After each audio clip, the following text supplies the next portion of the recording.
Επικρατούσε όμως τότε γενικά στο χώρο τον δικό μας του Πασόκ στις 18 Οκτωβρίου που ήταν εκλογές, στις 18 σοσιαλισμό. Ρε παιδιά, δεν γίνεται στις 18 σοσιαλισμό. Δεν περνάς τόσο εύκολα από ένα σύστημα που ήταν βασικά καπιταλιστικό, δυτικό, όπως θα είπα. Το επικρατούν πνεύμα ήταν στις 18 σοσιαλισμό. Και επίσης δανειστήκαμε τότε στο Πασόκ το σύνθημα του Μιτεράν, εδώ και τώρα.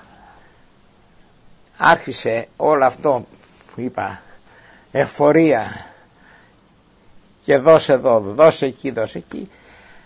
Και όταν ήμουνα υπουργός οικονομικών, είδα ότι το χρέος άρχισε να παίρνει διαστάσεις πολλαπλασιαστικές και άρχισε να μου θυμίζει τη χιονοστιβάδα. Το 81 το χρέος ήταν γύρω στο 31-32%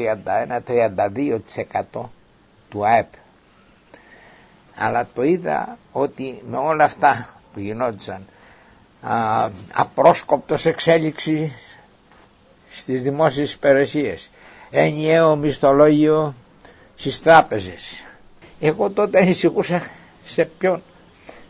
Θέλεις να σου πω μια ανησυχία μου? Ήτανε τότε με ποιον έφαγε το βράδυ ο Ανδρέας για να δω την άλλη μέρα θα μου έρθει η επιταγή. Γιατί μην ξεχνάμε οτιδήποτε ο Ανδρέας δεν έλεγε ποτέ όχι.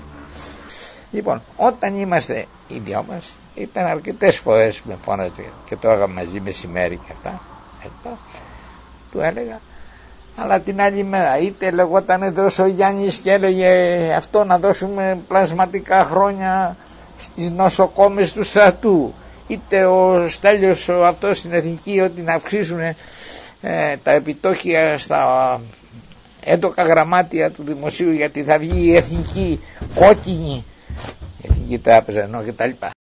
Εγώ χαρακτηριζόμουν πλέον ως συντηρητικός της παλιάς σχολής, ότι θέλει διόρθωση του συστήματος και όχι ανατροπή. Και λέω, για στα παιδιά, τι εννοείται ανατροπή? Θα πάρουμε τα πολυβόλα? Τότε να πάμε να κάνουμε εκπαίδευση στη σπηλιά του Νταβέλη, στην Πεντέλη. Και εκεί πλέον εκείνο το οποίο διαπίστωσα, και νομίζω ότι αυτό θα το αναλύσει κάποιος άλλος, χτυπηθήκανε πολλοί θεσμοί και δημιουργήθηκε μια νοοτροπία, έναν τρόπο σκέψης που είχε αποσυνδέσει την αμοιβή με την προσπάθεια, και η αμοιβή είχε γίνει πλέον ένα είδος ανθρώπινου δικαιώματος, ήταν human rights. Δικαιούσε τόσο, μα ζεις με λιγότερο από τόσο, όχι πόσο δουλεύεις, πόσο προσπαθείς, πόσο αυτό. Όταν λέγαμε ας πούμε ότι στην τάδε υπηρεσία υπήρχε και συγκεκριμένος άνθρωπος που λέγαμε προεκλογικά ότι εκεί είναι πλεονάζιμο, στην ΕΡΤ και μετά έρχεται ο υπεύθυνος και ζητάει να προσλάβει 1.200. Δε Γιώργο, δεν λέγαμε αυτά, τώρα θα βάλουμε δικούς μας, δεν ξέρω τόσο αν χρειαζόντουσαν ή όχι.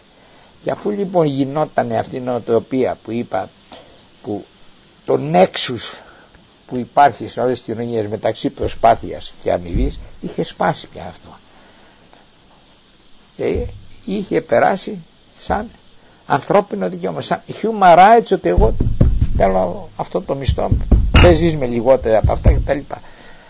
Αυτό φυσικά, αφού δεν υπήρχαν, πήγαινε σε δανεισμό. Εγώ θυμόμουν από εδώ στο χωριό που λέγανε ότι με ξένα κόλληβα δεν κάνει συγχώριο.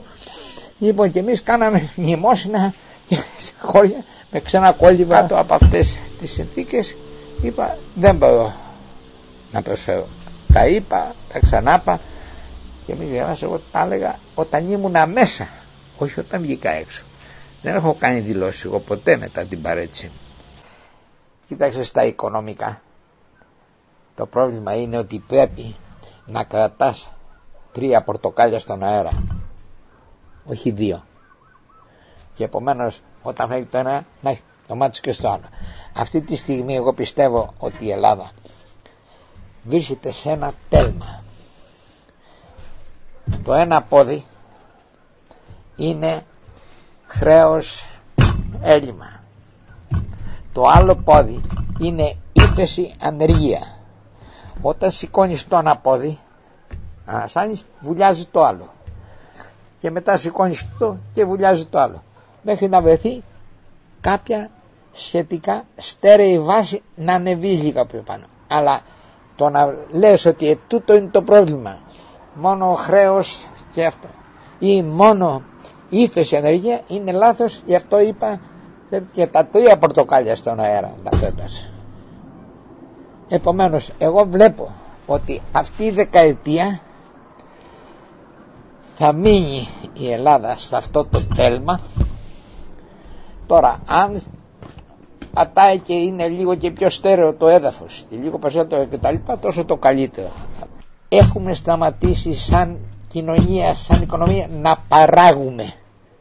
Είμαστε αλυσβερίστη. Δευτέρα Παρασκευή τι πουλάω και αγοράζω. Δεν φτάνουν εδώ πέρα να πουλιούνται σκόρδα Κίνας στην Κορώνη.